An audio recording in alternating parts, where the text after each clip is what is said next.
ತುಲಾ ರಾಶಿಯಲ್ಲಿ ಜನನವಾಗಿರೋರಿಗೆ ಯಾವ ರೀತಿಯಾದಂತಹ ಶುಭ ಅಶುಭ ಫಲಗಳಿರ್ತದೆ ಈ ಒಂದು ಯುಗಾದಿಯ ನಂತರ? ಸಾಲಬಾಧೆಗಳಿಂದ ವಿಮುಕ್ತರಾಗಬೇಕು ಅಂತ ತುಂಬ ದಿನಗಳಿಂದ ಪ್ರಯತ್ನ ಮಾಡ್ತಿರ್ತೀರಾ. ಸ್ವಲ್ಪ ಮಟ್ಟಿಗೆ ಸುಧಾರಣೆಯನ್ನು ಕಾಣುವಂಥದ್ದು. ತುಂಬ 2-3 ವರ್ಷ ಆಯಿತು ಮದುವೆ ಆಗಿ, ಏನೋ ಆ ಪರಮಾತ್ಮ ದಯದಿಂದ ಒಂದು ಸಂತಾನ ಯೋಗ ಆಗಲಿಲ್ಲ ಅಂತ ಒಂದು ಏನಾದರೂ ಇತ್ತು ಅಂದರೆ ಖಂಡಿತವಾಗ್ಲೂ ಈ ವರ್ಷ ಸಂತಾನ ಯೋಗ ಸಹ ಉಂಟು. ಒಂದು ನಿಶ್ಚಿತಾರ್ಥನಾದರೂ ಮಾಡ್ಕೊಳ್ಳಿ, ಇಲ್ಲವಾದರೆ ಇನ್ನೂ ಡಿಲೇ ಆಗುವಂಥ ಸಾಧ್ಯತೆಗಳು ಸಹ ಉಂಟು. ಈ ವರ್ಷ ತುಂಬ ಚೆನ್ನಾಗಿದೆ. ಸಂಪೂರ್ಣವಾದಂತಹ ಶುಭಫಲಗಳಿಗೆ ಸಾಕ್ಷಾತ್ ಆ ದುರ್ಗಾ ಪರಮೇಶ್ವರಿಯ ಒಂದು ಸ್ಮರಣೆ ಮಾಡುತ್ತಾ ಬನ್ನಿ. ತುಲಾ ರಾಶಿಯವರಿಗೆ ಯುಗಾದಿ ಹಬ್ಬದ ಶುಭಾಶಯಗಳು. ತುಲಾ ರಾಶಿಯಲ್ಲಿ ಜನನವಾಗಿರೋರಿಗೆ ಯಾವ ರೀತಿಯಾದಂತಹ ಶುಭ ಅಶುಭ ಫಲಗಳಿರ್ತದೆ ಈ ಒಂದು ಯುಗಾದಿಯ ನಂತರ ಅನ್ನೋದನ್ನ ನೋಡೋಣ.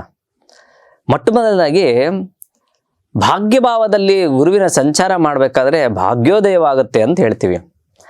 ಅದೇ ರೀತಿ ಏನಾಗುತ್ತೆ ಅಂದರೆ ಷಷ್ಠಭಾವದಲ್ಲಿ ಸ್ಥಿತನಾದಂತಹ ಶನಿಮಾತ್ಮರು ಸಂಪೂರ್ಣವಾಗಿ ಅಂದರೆ ನೀವು ಯಾವುದೇ ರೀತಿ ಏನು ಕೆಲಸ ಕಾರ್ಯ ಮಾಡಬೇಕಾದ್ರೂ ಸಂಪೂರ್ಣತೆ ಇರೋದಿಲ್ಲ.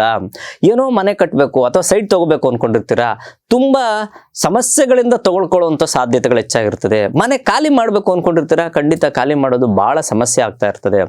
ಅದ್ರ ಒಟ್ಟಿಗೆ ಸಾಲಬಾಧೆಗಳಿಂದ ವಿಮುಕ್ತರಾಗಬೇಕು ಅಂತ ತುಂಬ ದಿನಗಳಿಂದ ಪ್ರಯತ್ನ ಮಾಡ್ತಿರ್ತೀರಾ.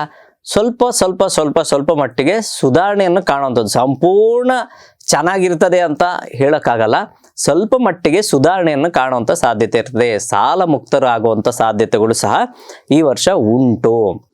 ಇನ್ನು ವಿವಾಹಿತರಿಗೆ ಸಂತಾನ ಯೋಗವು ಸಹ ತುಂಬ 2-3 ವರ್ಷ ಆಯಿತು ಮದುವೆ ಆಗಿ, ಏನೋ ಆ ಪರಮಾತ್ಮ ದಯದಿಂದ ಒಂದು ಸಂತಾನ ಯೋಗ ಆಗಲಿಲ್ಲ ಅಂತ ಒಂದು ಏನಾದರೂ ಇತ್ತು ಅಂದರೆ ಖಂಡಿತವಾಗ್ಲೂ ಈ ವರ್ಷ ಸಂತಾನ ಯೋಗ ಸಹ ಉಂಟು. ಅದೇ ರೀತಿ ವಿವಾಹವೇ ಆಗಿಲ್ಲ, ನಮ್ಮ ಮಗಳಿಗೆ ನಮ್ಮ ಮಗನಿಗೆ ತುಂಬ ವರ್ಷಗಳಿಂದ ನಾವು ಹುಡುಕ್ತಾ ಇದ್ದೀವಿ ಅನ್ನೋರ್ಗೂ ಸಹ ಖಂಡಿತವಾಗ್ಲೂ ಈ ಜೂನು 2ನೇ ತಾರೀಕು ಒಳಗಡೆ ಕಂಕಣ ಭಾಗ್ಯ ತುಂಬ ಚೆನ್ನಾಗಿದೆ. ಅಟ್ಲೀಸ್ಟು ಒಂದು ನಿಶ್ಚಿತಾರ್ಥನಾದರೂ ಮಾಡ್ಕೊಳ್ಳಿ, ಇಲ್ಲವಾದರೆ ಇನ್ನೂ ಡಿಲೇ ಆಗುವಂಥ ಸಾಧ್ಯತೆಗಳು ಸಹ ಉಂಟು. ಇನ್ನು ಪಂಚಮ ಭಾವದಲ್ಲಿ ಸ್ಥಿತನಾದಂತಹ ರಾಹು ಅನಿರೀಕ್ಷಿತವಾಗಿ ನಿಮ್ಗೇನೋ ಒಂದು ಮ್ಯಾಜಿಕ್ ಮಾಡುವಂಥ ಸಾಧ್ಯತೆ ಇರ್ತದೆ. ಏನಿರ್ಬೋದು ಅನ್ನೊಂದು ಕ್ವಶನ್ ಮಾರ್ಕ್ ಹಾಕಿದ್ರೆ, ಒಂದು ಬಿಸ್ನೆಸ್ ಮಾಡಬೇಕು ಅಂದ್ಕೊಂಡಿರ್ತೀರಾ, ಖಂಡಿತವಾಗ್ಲೂ ಆ ಬಿಸ್ನೆಸ್ಸಲ್ಲಿ ಸ್ವಲ್ಪ ಸಮಸ್ಯೆಯನ್ನು ಕೊಟ್ಟು ನಂತರ ನಿಮಗೆ ಕ್ಲಿಕ್ ಮಾಡುವಂಥ ಸಾಧ್ಯತೆ ಇರ್ತದೆ. ಸಮಸ್ಯೆ ಕೊಟ್ಟಿದ ತಕ್ಷಣ ನೀವೇನು ಮಾಡ್ಕೊತೀರಾ ಅಂದರೆ ಬೇಡಪ್ಪ ಈ ಬಿಸ್ನೆಸ್ಗೆ ಕೈ ಹಾಕೋದೇ ಬೇಡ ಅಂತ ಅಂದ್ಕೊಳ್ತೀರಾ. ಅದರಲ್ಲೂ ಪ್ರಮುಖವಾಗಿ ಭೂಮಿಯ ವಿಚಾರದಲ್ಲಿ ಸ್ವಲ್ಪ ಯೋಚನೆ ಮಾಡಬೇಕಾಗುತ್ತೆ. ಅದೇ ಭಾವದಲ್ಲಿ ಸ್ಥಿತನಾಗ್ತಾನೆ ಯಾರೋ ಪರಮಾತ್ಮನಾದಂತಹ ಕುಜ ಭಗವಾನನು. ಇಷ್ಟು ವಿಚಾರಗಳಿದ್ದಾಗ ಏನಾಗುತ್ತೆ, ಸ್ವಲ್ಪ ಕನ್ಫ್ಯೂಸ್ ಜಾಸ್ತಿ ಆಗುವಂಥ ಸಾಧ್ಯತೆ ಇರ್ತದೆ. ಆ ಕಾರಣದಿಂದ ಕನ್ಫ್ಯೂಸ್ ಮಾಡ್ಕೊಳಕ್ಕೆ ಹೋಗ್ಬಿಡಿ. ಯಾಕಂದರೆ ಮೊದಲೇ ಚರರಾಶಿ, ಚರ ಸ್ಥಿರ ದ್ವಿಷಭಾವ ರಾಶಿಗಳಲ್ಲಿ ಗ್ರಹಗಳ ಸಂಚಾರ ಆ ರೀತಿ ಇದ್ದಾಗ ಈ ಒಂದು ತುಲಾ ರಾಶಿ ಚರರಾಶಿಯಿಂದ ಆತುರ ಸ್ವಭಾವವನ್ನು ಸ್ವಲ್ಪ ಕಮ್ಮಿ ಮಾಡಿಕೊಂಡ್ರೆ ಒಳ್ಳೆಯದು.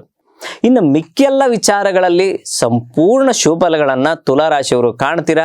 ಯಾವ ಚಿಂತೆ ಮಾಡುವಂಥದ್ದು ಬೇಡ. ಸಾಕಷ್ಟು ದಿನಗಳಿಂದ ಸಮಸ್ಯೆಗಳು ಅನುಭವಿಸಿದ್ದೀರಾ. ಯಾಕಂದರೆ ತುಲಾ ರಾಶಿಯವ್ರನ್ನ ಸಾಕಷ್ಟು ಜನ್ಮಜಾತಗಳನ್ನ ನಾವು ನೋಡಿದ್ದೀವಿ. ಎಷ್ಟು ಕಷ್ಟಪಡ್ತಿದ್ದೀವಿ, ಯಾಕೆ ಮುಂದಕ್ಕೆ ಹೋಗ್ತಾ ಇಲ್ಲ, ನಾವು ಇಷ್ಟೆಲ್ಲ ನನ್ನ ಮುಂದೆನೇ ಎಷ್ಟೋ ಜನ ಮುಂದಕ್ಕೆ ಹೋಗಿರ್ತಾರೆ, ನಮ್ದು ಯಾಕೆ ಹಿಂಗೆ ಆಗ್ತಾ ಇದೆ, ಕೊರಗುವಂಥ ಸಾಧ್ಯತೆಗಳು ಹೆಚ್ಚಾಗಿರ್ತದೆ. ಸಂಪೂರ್ಣ ಶುಭಫಲಗಳನ್ನು ಕಾಣ್ತೀರಾ. ತುಲನೆ ಮಾಡುವಂತಹ ರಾಶಿಯೇ ತುಲಾ ರಾಶಿ. ಬ್ಯಾಲೆನ್ಸಿಂಗ್ ತುಂಬ ಮಾಡ್ತಾ ಇರ್ತೀರಾ. ಈ ವರ್ಷ ತುಂಬ ಚೆನ್ನಾಗಿದೆ. ಸಂಪೂರ್ಣವಾದಂತಹ ಶುಭಫಲಗಳಿಗೆ ಸಾಕ್ಷಾತ್ ಆ ದುರ್ಗಾ ಪರಮೇಶ್ವರಿಯ ಒಂದು ಸ್ಮರಣೆ ಮಾಡುತ್ತಾ ಬನ್ನಿ. ಆ ದುರ್ಗೆ ನಿಮ್ಮ ಎಲ್ಲ ಕಾಮನೆಗಳನ್ನು ಪರಿಶುದ್ಧವಾಗಿ ಮುಂದಕ್ಕೆ ಹಾಕಿ ಒಂದು ರೀತಿಯಂಥ ಶುಭಫಲಗಳನ್ನು ಕೊಡ್ತಾರೆ. ಓಂ ಹ್ರೀಂ ಧೂಮ್ ದುರ್ಗೆ ನಮಃ ಅನ್ನೋ ಒಂದು ಮಂತ್ರವನ್ನು ಪ್ರತಿನಿತ್ಯ ನಿಮ್ಮ ಕೈಯಲ್ಲಿ ಎಷ್ಟು ಸತಿ ಆಗುತ್ತೋ ಅಷ್ಟು ಸತಿ ಪಠನೆ ಮಾಡ್ತಾ ಬಂದರೆ ಸಂಪೂರ್ಣ ಎಲ್ಲ ವಿಚಾರದಲ್ಲೂ ಏಳಿಗೆಯನ್ನು ಕಾಣ್ಬೋದು. ಆ ತುಲಾ ರಾಶಿಯಲ್ಲಿ ಜನನವಾಗಿರೋರಿಗೆ ಎಲ್ಲ ರೀತಿಯಲ್ಲೂ ಒಳ್ಳೆಯದಾಗಲಿ ಅಂತ ನಾನು ಪರಮಾತ್ಮನಲ್ಲಿ ಬೇಡ್ಕೊತೀನಿ. ಎಲ್ಲರಿಗೂ ಶುಭವಾಗಲಿ.